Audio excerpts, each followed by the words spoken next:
TV Assembleia é o canal dos grandes debates. Eu sou o Jason Silva e esse é o Assembleia Entrevista, programa que é gravado aqui nos estúdios da TV Assembleia, no centro aqui da capital dos gaúchos. O assunto de hoje do programa é inteligência quântica. E nós recebemos aqui o físico e biólogo que é o Jorge Menezes, que vai nos explicar o quanto de ciência, o quanto de interpretação mais livre existe nesse conceito. Direto aqui, obrigado pela sua presença, claro, né, Jorge? Inteligência quântica, o que tem de ciência, o que tem, diríamos assim, dessa interpretação mais livre e o que exatamente é, afinal, a inteligência quântica? Olá, a nossa vida é ciência e tudo, desde o primeiro momento em que o homem começa a andar, ele está exercendo o seu papel de cientista. As pessoas que são materialistas, que acham que ao extremo as coisas têm que ser São Tomé, elas estão deixando de lado o seu aspecto cientista. Então, a inteligência quântica é exatamente operacionalizar o pensamento, colocar o pensamento de uma maneira mais útil para o nosso dia a dia. Pensar menos para realizar mais. E isso, em ciência, se nós pensássemos no alquimista, que vai fazer um bolo, tu precisa exatamente dos elementos que vão fazer com que aquele bolo seja interessante. Tu não pode colocar pimenta num bolo doce, ou tem que saber a dose que tu vai trabalhar com isso daí. Na vida também, nós costumamos trazer uma série de pensamentos que não são importantes nas ações que se efetivam. Então, eu desenvolvi o conceito de inteligência quântica, observando isso, com atendimento de 20 anos de consultório, com pessoas, e vendo o que acontecia em palestras também, alunos, no cotidiano, como elas usavam mal esse pensamento. O que acontecia e por que nós sofremos tanto com o nosso pensamento. O que existe de base científica já por parte da física de o quanto um pensamento pode se materializar tanto na questão de doenças quanto até de obter sucesso profissional e esse tipo de situação? Hoje, a física quântica, que é da onde surgiu o termo inteligência quântica, na verdade ela é um termo inadequado. Física quântica e a mecânica quântica são estudos da física que tem mais de 40 anos que eles são trabalhados. Por que se fala na diferença entre a física quântica e, vamos dizer, a física clássica? Na verdade não tem diferença, são abordagens. Então, na física, através da física quântica, se conseguiu observar que determinados pensamentos, todos os pensamentos, eles podem tomar uma forma de ondas ou uma forma de corpos, vamos dizer, de partículas. Então, o que se observou? Que é possível dirigir, e o resultado que aparece no espectrograma lá é exatamente esse. Tu pensa partícula, o resultado vai ser partícula. Tu pensa onda, o resultado vai ser onda. Então é possível programar. E quando eu trato da questão da inteligência quântica, se observa isso, essa expansão que existe. Por exemplo, tenho certeza que as pessoas que estão ouvindo, nos assistindo, vão ter presenciado isso já. Toca um telefone, tu acabou de lembrar na pessoa que tocou o telefone. Então essas coisas nós temos que observar com a nossa visão de cientistas, com a nossa visão de pesquisadores, e sair do aspecto místico que fantasia muitas coisas e muita gente perde o que tem de certo, o que é correto, que é ciência realmente. Não que na religião, por exemplo, na religião é uma aproximação do homem com o Criador. É o Senhor que criou tudo, as pessoas têm essa visão. Mas, por outro lado, esse Deus aí, se Ele criou tudo, nós temos que ser nós mesmos e pronto. Não precisa nós ficarmos pedindo que um Deus resolva as coisas para nós, que um Deus resolva no futuro, ou com promessas de que o dia que eu morrer eu terei um inferno, alguma coisa. Não, é aqui, agora. Essa é a questão da inteligência quântica. Resolver, fazer. Tem que resolver, resolve logo. Se não consegue resolver, não sofra. Bom, esses conceitos com relação à física quântica, a interferência, diríamos assim, do pensamento na matéria, seria mais ou menos isso. Diretamente. Nós temos, nós podemos comprovar isso no cotidiano. Quantas vezes a pessoa fica nervosa, tem uma gastrite? E o que é isso? É o pensamento na matéria. Tem pessoas que têm o calcanhar de Aquiles em diferentes pontos. Tem pessoas que ficam tensas por causa dos seus pensamentos e a sua cervical, sua coluna fica complicada. E assim, muitas pessoas. Tem pessoas que elas ficam tão focadas, e é comprovado, já se sabe hoje que doenças como o câncer têm origem 15 anos atrás, quando a pessoa passou a viver uma tristeza e aquela tristeza se manteve, de uma certa forma, presente ali naquilo que eu chamo os corpos quânticos. Nós temos vários corpos que são registros da energia. Isso vai ficando gravado na nossa memória.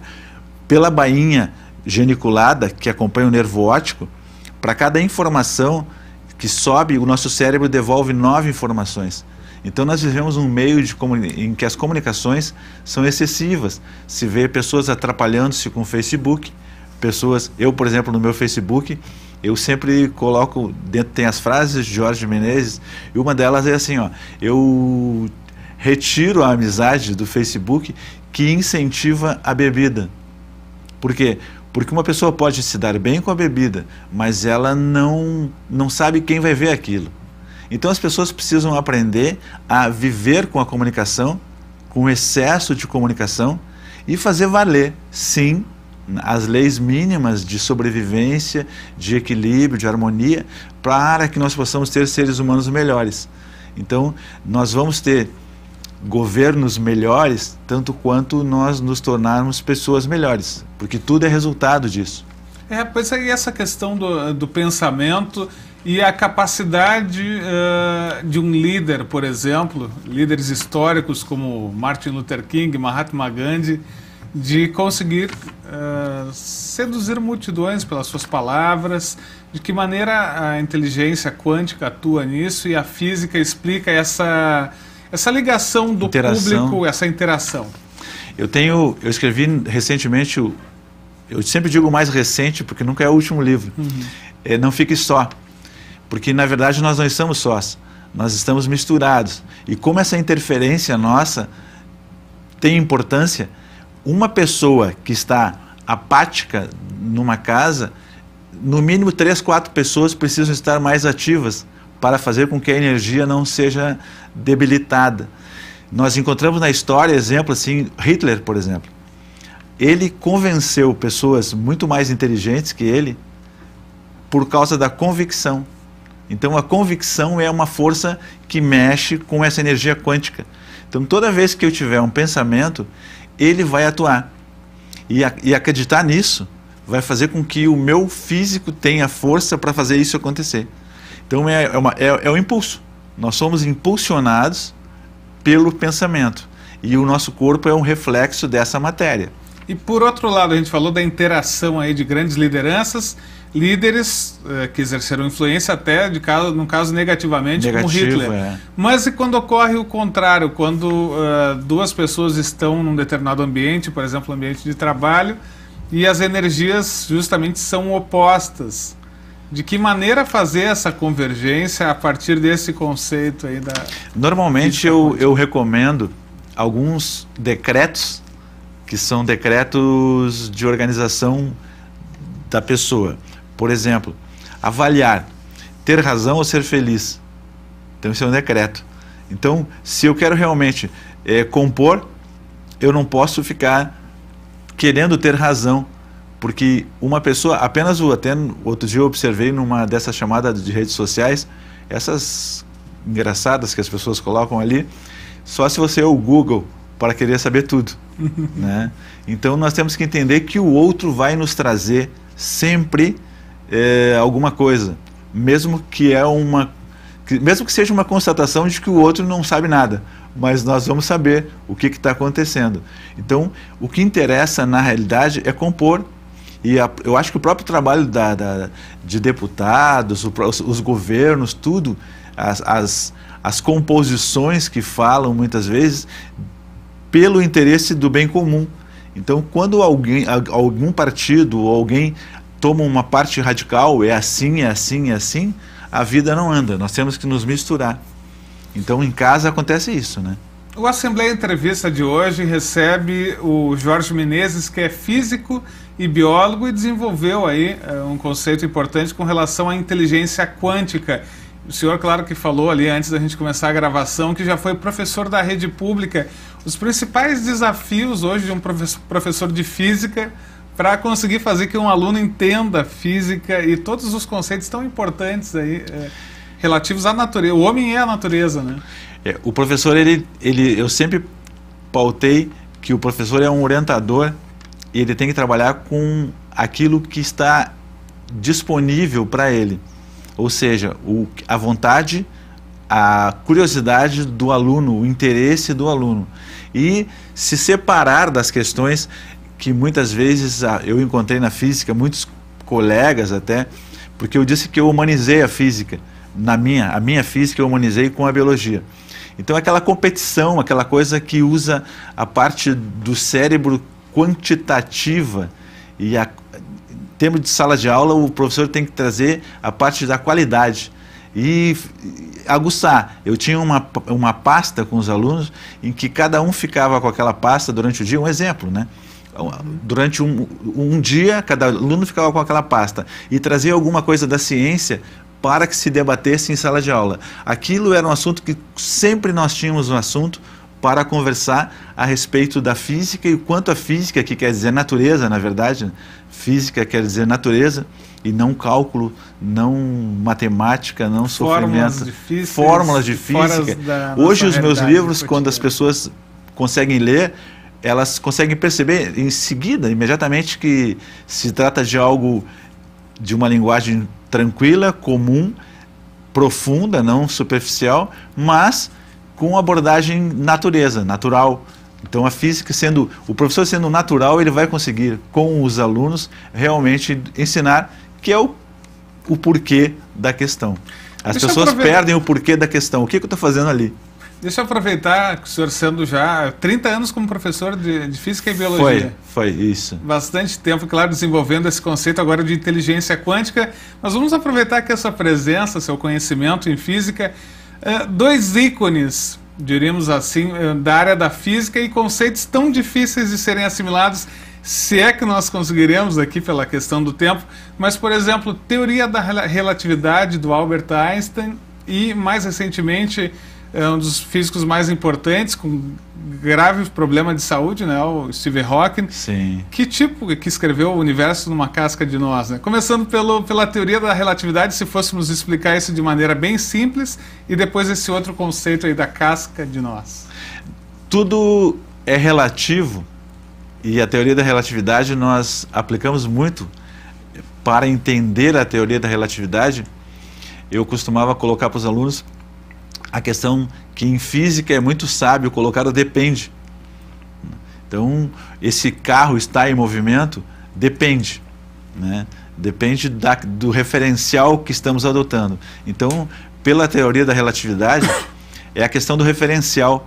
Então, o tempo é diferente em função desta linha que nós vivemos. Tu sai do planeta, tu pode viver 2 natais, não é isso? Uma nave fora, em torno da Terra, ela vai passar por quantas vezes o Natal? E isso nós temos que trazer para a nossa vida, e esse meu papel normalmente é aplicar esses conceitos que devem ser, porque Einstein não traria estudos senão não é para desenvolver teses e mais teses se não fossem aplicados ao cotidiano, se não fossem úteis ao ser humano. Então isso é uma questão. E essa questão do Stephen é a questão para mim, nesse exemplo dele, é a questão da superação, né? O universo está numa casca de nós, porque nós temos átomos que representam o universo, é a mesma formação e toda ela. E aí me faz lembrar a matéria como sendo uma coisa diferente apenas pela maneira onde ela se apresenta. Nós estamos aqui com uma forma de matéria, devido às condições do nosso planeta, às condições de atmosfera, às condições de tudo que nos envolve. Então isso é uma questão. E a questão é, a matéria, ela, quanto mais a pessoa estiver ampliada a sua consciência, quanto mais ela tomar consciência e ampliar mais essa consciência, ela se torna uma pessoa mais leve. E uma pessoa mais leve, ela consegue viver até com limitações, né, como é o exemplo desse cientista, que desconhece. Outro dia eu conversava com uma pessoa sobre um amigo dela que é cego, e nós comentamos sobre a acessibilidade e quanto é importante se abrir nos lugares, nas cidades, em todos os lugares, a acessibilidade, quanto essas pessoas passam trabalho com isso, né? E ela me colocando que para esse amigo a vida é uma coisa muito normal, né? E aí eu ainda comentei assim que as pessoas dizem que uma pessoa com deficiência de visão, ela tem ampliado a sua audição. Não, ela presta mais atenção por não ter aquele sentido na audição. Então ela cria um novo campo para se proteger. Nós, com todos os nossos sentidos funcionando, estamos deixando muitas vezes de ouvir o outro, de ouvir o que tem, e aí limitando o nosso campo os nossos sentidos.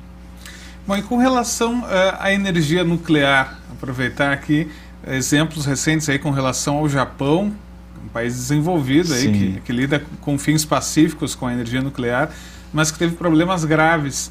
É uma aposta interessante em termos energéticos os países investirem nesse tipo de energia? Eu acho necessário, até porque nós temos que trazer novos tipos de energia, tudo se renova. Então, eu não sei quando, mas um dia termina, por exemplo, a gasolina, o petróleo, né? E o que importa mesmo é a harmonia das pessoas, que vai se transportando a confiança das pessoas para os governantes, o interesse sempre no bem comum, sempre na harmonia, no equilíbrio, fugir do ego. O ego é alguma coisa que complica muito a vida das pessoas. Então, uma vez que tudo isso é harmonizado, eu acho interessante. Eu acho interessante a responsabilidade. Agora nós tivemos em Tramandaí, lá, um derrame de petróleo. Deixar essas coisas, eu não sei se estava a cuidado de uma pessoa ou de mais pessoas, são acidentes que acontecem, mas nós temos que ter muito o conceito da responsabilidade. Então, lidar com energia nuclear sem ter ainda o conhecimento e pessoas equipadas, preparadas para isso, é uma coisa que não funciona. Então, esse jeitinho que a gente diz que é o jeitinho brasileiro, né, de ir fazendo e depois ver o que vai acontecendo, aí as consequências são perigosas. Mas uma vez que se tem a responsabilidade, sim, eu acho interessante a energia nuclear, porque nós não podemos parar a ciência com medo da ciência, nós temos que nos preparar para viver o novo.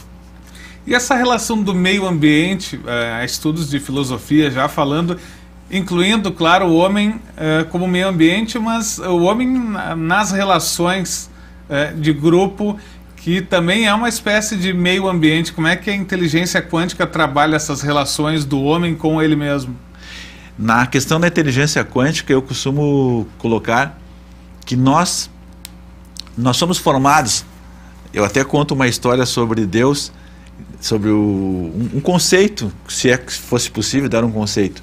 Deus era um sujeito solitário, né? Um sujeito solitário que andava pelo universo. E ele resolveu dar uma dinamizada nisso. Então ele se explodiu. E essa explosão se transformou em tudo que tem aí. Então nós somos resultados dessa explosão. E é nisso que nós temos que ver Deus, não como um senhor de barbas brancas que está em algum lugar cuidando. Não, Deus como essa energia quântica que está em tudo que existe. E isso o homem compõe. Então o homem faz parte, sim, desse corpo que é o planeta Terra, que é assim como existem mãe d'água, animais esses que são colônias, né? Uma mãe d'água é uma colônia de animais que juntos ali, um é encarregado de queimar, de captar, outro de comer, eles compõem uma colônia. Então o planeta é a mesma coisa, o planeta podemos dizer que é uma grande colônia de pessoas, e o homem faz parte, sim, desse ambiente. Sim, a morte, às vezes, de um homem significa a vida para alguma planta. Para muitos, bactérias e muitas coisas, é o ciclo, né? Só tem que ter harmonia, porque senão, se tu quebra a cadeia, começa a dar confusão, começa a aparecer. Eu me lembro que no tempo de escola, eu fiquei impressionado, porque se falava que existia aqui no Rio Grande do Sul o tico-tico, que era um nativo, né? Um passarinho nativo, tico-tico. E aí trouxeram de Israel, que eles passaram a chamar de pardal, né? Para espantar o tico-tico, eles trouxeram o pardal. E o pardal tomou conta, né, do ambiente. Então ele está fora daquele sistema alimentar, então isso é uma coisa que nós temos que observar muito bem. As pessoas... muitas vezes eu já ouvi isso daí, pessoas que queriam matar a lagartixa, por exemplo, dentro de casa. A lagartixa tem um papel importantíssimo, ela, dentro de um sistema de eliminar outros insetos. Na tua casa ela pode estar fazendo um papel mais importante do que tu imagina, né? Então as pessoas, elas não podem sair por aí eliminando e achando que a vida está errada. Então um dos sentidos da inteligência quântica é saber, tudo está certo. Não está tudo bem, muitas vezes, mas está tudo certo, né? E o conhecimento que se torna importante é do homem com relação à natureza. Me recordo de algo que vi até na TV TV paga, que estava vendo numa determinada residência nos Estados Unidos uma infestação de aranhas e de cobras. E um especialista foi até o local e conseguiu identificar o porquê daquela situação ali.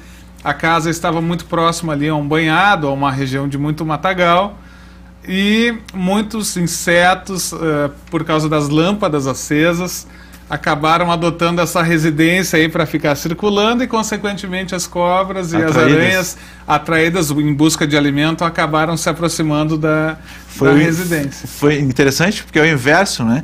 Tu não eliminasse, tu acrescentasse um alimento que fez com que trouxessem interessante isso.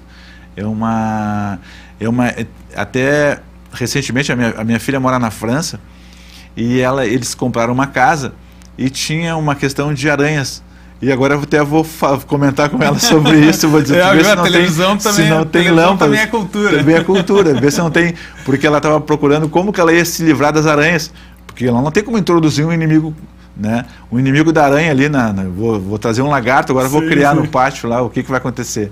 Então, mas às vezes o ser humano, também esse exemplo, porque às vezes o ser humano, a primeira medida com relação à natureza é eliminar. Eliminar. É interessante. Aí no caso teria que ter o cuidado de colocar lâmpadas que não, a lâmpada amarela, ela não atrai insetos, né? Então, a ciência até por essa visão aqui da inteligência quântica, a ciência ela sempre esteve, principalmente a questão da física, muito atrelada às questões mecânicas, e a partir desse conceito da física quântica é que se expande essa relação de consciência e de energia. De energia. Porque, na verdade, a ciência é a pesquisa. A ciência é tu trazer o novo, não por trazer o novo apenas, porque é necessário fazer essa reciclagem, como se diz, trabalhar essa energia. Então não tem, o ser humano, hoje já é comprovado que a fé cura pessoas. A ciência já prova isso, né? Que a fé religiosa até, sem nenhuma, de uma maneira empírica, a pessoa vivendo com a confiança, ela vai... E nós sabemos isso. Nós falamos no início, lá antes, no programa, sobre os líderes positivos. A gente diz assim, aqueles políticos que realmente mexem com a massa, eles conseguem fazer com que as pessoas se movimentem positivamente para alguma coisa. E é importante, as pessoas precisam de referência. Ninguém cresce sem ter um líder. Ninguém cresce sem ter um líder. E é preciso que existam pessoas com coragem de liderar. Hoje em dia, muitas pessoas estão dando um passo atrás e aí fica na frente quem não andou, né? Então tem líderes que são colocados assim por força da mídia, ou sei lá o que acontece, e acaba sendo muitos tipos de liderança que líderes artificiais que criados. Criados, que no fundo não são líderes. Então, muitas vezes aquele aluno quietinho na sala de aula, ele tem uma forma de liderança que não é percebido. Nem sempre o mais forte numa matilha é o líder da matilha, entre os cachorros e lobos, por exemplo, cachorros selvagens. Não, o líder ele tem um faro para enxergar onde o outro não vê. E isso é importante. Esse aluno, às vezes, quietinho, é importante até o recado para os professores. Às vezes ele está quieto naquele momento, observando muito e fazendo a sua formação. Daqui a pouco, em alguns anos, ele pode se tornar uma referência até em termos de comunicação mesmo, né? Liderança. Nós temos que observar, eu sempre observei isso, que cada pessoa... Isso eu aprendi como aluno até. Eu fui aluno do Julinho, e eu observava que tinha um colega que ele escrevia o tempo todo. Todo o tempo ele desenhava, né? E alguns professores implicavam com atitude, queriam que ele prestasse atenção. E aí eu disse, o senhor já observou que ele tem notas boas? Então, como professor, o senhor já observou isso? Aí ele me agradeceu, até que eu estava defendendo ele, e ele pegou e disse, sabe que nem eu tinha pensado nisso, porque eu não tinha esse argumento com os professores. Eu digo, porque uma pessoa vem me dizer que ela está colocando alguma coisa na vida dela, e que aquilo é normal, né? Como beber, por exemplo. Eu bebo, isso é normal. Eu digo, mas a tua vida, ela está bem, ela está normal, ou tu tem tido algumas complicações? Não, às vezes dá problema, então não é normal. Então tem que observar o que acontece. Então, se uma pessoa está na sala de aula e o fato dela ter uma atitude de estudar, de estar daquela maneira, e ela não interfere, não prejudica outras pessoas, tem que ser observado. O professor tem que ser, antes de mais nada, um observador.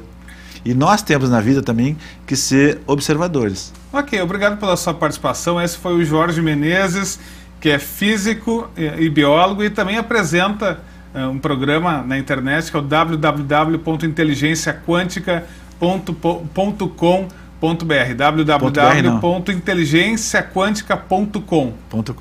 Obrigado pela sua audiência e voltamos numa próxima oportunidade aqui com a Assembleia Entrevista. TV Assembleia, o canal dos grandes debates.